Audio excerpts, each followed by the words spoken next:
जय एस्ट्रो पाठशाला में आपका स्वागत है। आज हम बात करेंगे अश्विनी नक्षत्र के बारे में। यह भचक्र का पहला नक्षत्र होता है। यह पृथ्वी तत्व का नक्षत्र है। इसकी जो भचक्र में डिग्री है 0 डिग्री से लेकर 13 डिग्री 20 मिनट तक होती है। अश्विनी नक्षत्र का चिन्ह घोड़े का चिन्ह है।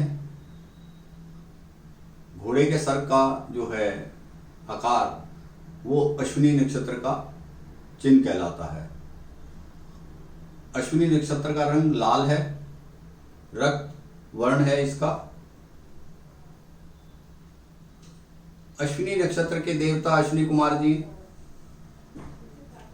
अश्विनी नक्षत्र के देवता अश्विनी कुमार जी हैं। अश्विनी नक्षत्र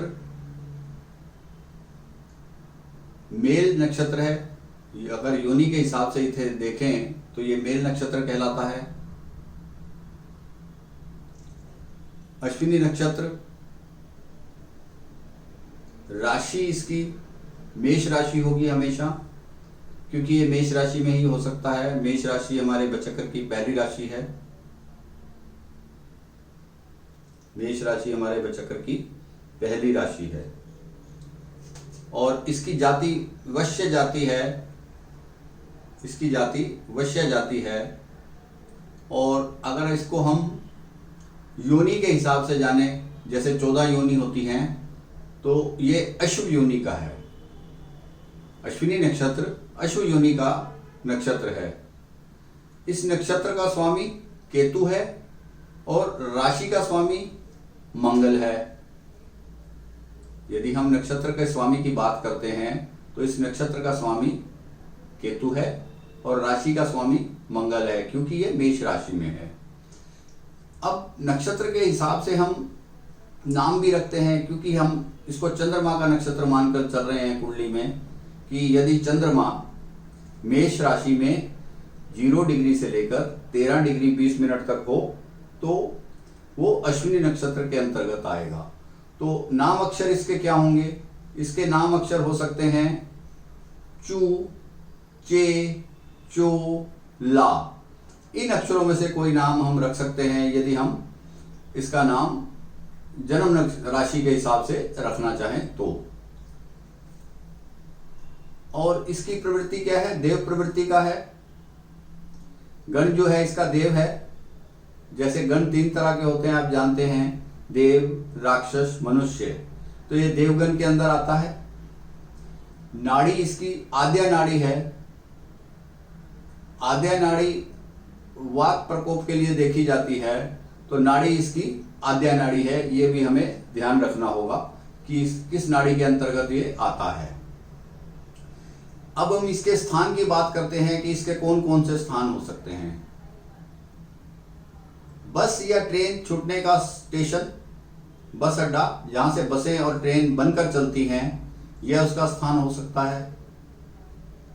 घुड़साल इसका स्थान हो सकता है। घुड़दौड़ का जो मैदान है वह भी इसी नक्षत्र के अंतर्गत आता है।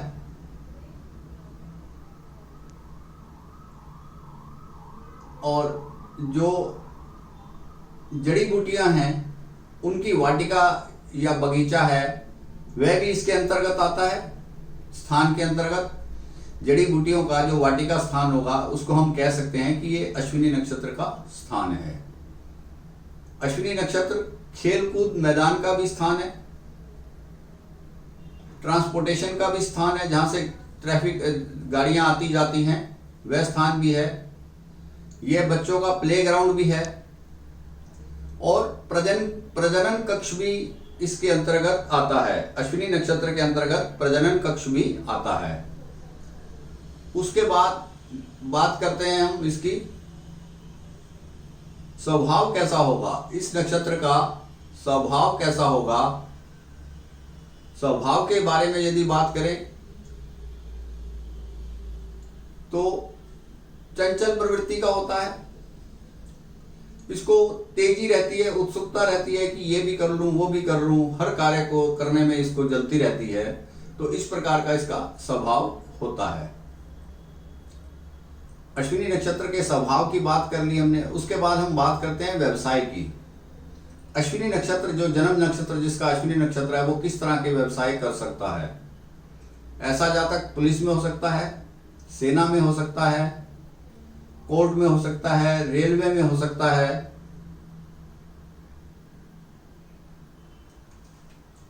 घुड़सवार हो सकता है, किसी कार्य का ट्रेनर हो सकता है, जैसे गाड़ी चलाना सिखाना, घुड़सवारी सिखाना, योग टीचर हो सकता है, शल्य चिकित्सक हो सकता है।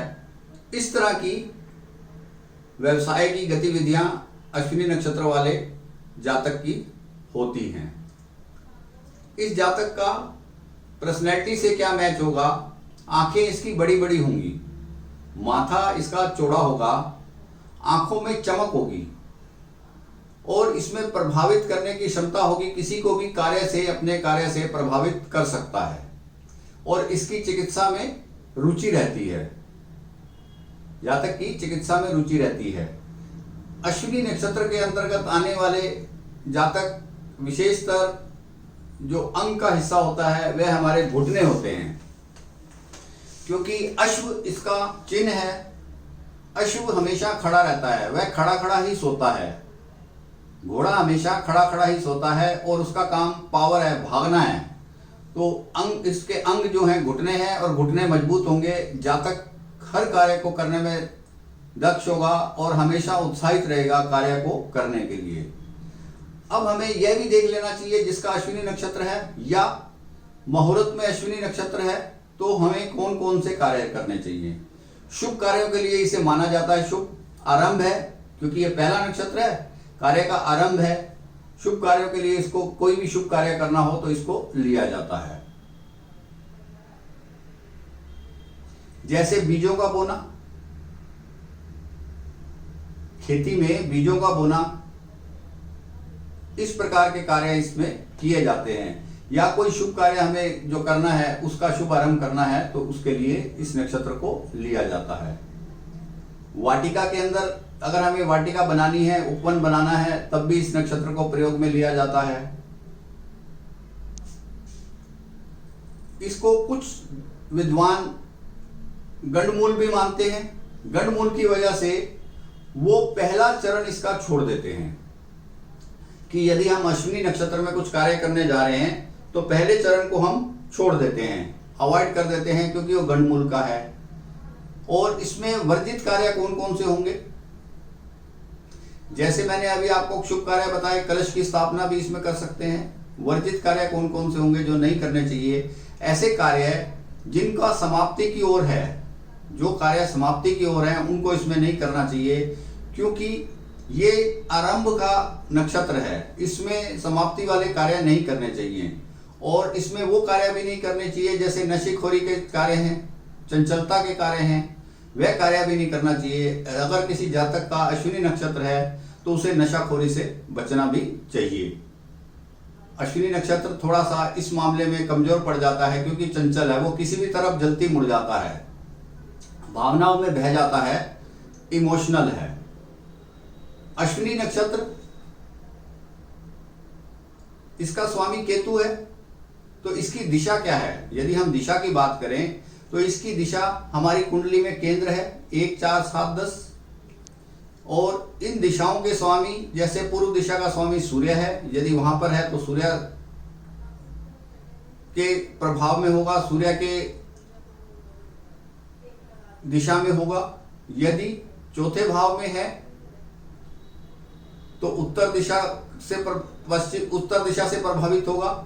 7वें में है तो पश्चिम दिशा से प्रभावित होगा शनि से, और 10वें में है तो मंगल से प्रभावित होगा। इसका ब्रह्म स्थान और चारों केंद्र की दिशाएं अच्छी मानी जाती हैं। इसकी जो अपनी दिशाएं हैं ये हैं। अश्विनी नक्षत्र इमोशनल नक्षत्र है और गंडमूल नक्षत्र भी है, जैसा कि मैंने आपको कहा। यदि यह पहले चरण में होगा तो पिता के लिए शुभ नहीं माना जाता। पहले चरण का अश्विनी नक्षत्र पिता के लिए शुभ नहीं माना जाता। जातक पिता को थोड़ा भारी होता है। दूसरे चरण का नक्षत्र, दूसरे चरण का अश्विनी नक्षत्र अच्छा माना जाता है, इससे ऐश आराम देखा जाता है, क्योंकि यह इसका नवांश स्वामी यहाँ बदल जाता है, नवांश स्वामी शुक्र हो जाता है, जबकि पहले का नवांश स्वामी मंगल स्वयं था। और तीसरे में नवांश स्वामी बुध हो जाता है। बुध बुद्धि का कारक है, जातक बुद्धिमान होता है, बुद्धि उसकी तीव्र होती है, किसी भी कार्य को करने में उसकी ग्रेस्पिंग पावर ज़्यादा होती है, वो जल्दी से उसको समझ लेता है। यदि ये चौथे चरण में हो, चौथा चरण उसका नवांश स्वामी चंद्र होगा, जातक इमोशनल हो जाएगा, जातक के जिससे भी रिश्ते होंगे इमोशनली रिश्ते होंगे, जातक सबके साथ इमोशनली भावनात्मक रिश्ते बनाने में सफल हो जाता है। यह मैंने आपको बताई अश्विनी नक्षत्र के बारे में बातें कि अश्विनी नक्षत्र से हम क्या क्या देख सकते हैं, और यदि हमारा अश्विनी नक्षत्र कुंडली में पीड़ित हो तो इसका उपचार करना चाहिए। इसके लिए जब हम उपचार की बात करेंगे तो एक वीडियो में सभी के उपचार की बात कर लेंगे। तो आज हमने बात की अश्विनी नक्षत्र के बारे में, अगले वीडियो में बात करेंगे भरणी नक्षत्र के बारे में। इस प्रकार एक एक कर हम सभी नक्षत्रों को लेते चले जाएंगे। यदि यह वीडियो आपको अच्छा लगा हो तो इसे आप लाइक कीजिए, शेयर कीजिए और मेरे चैनल को सब्सक्राइब भी कीजिए, जिससे कि मेरा आने वाला वीडियो आपको सीधा मिलता रहे।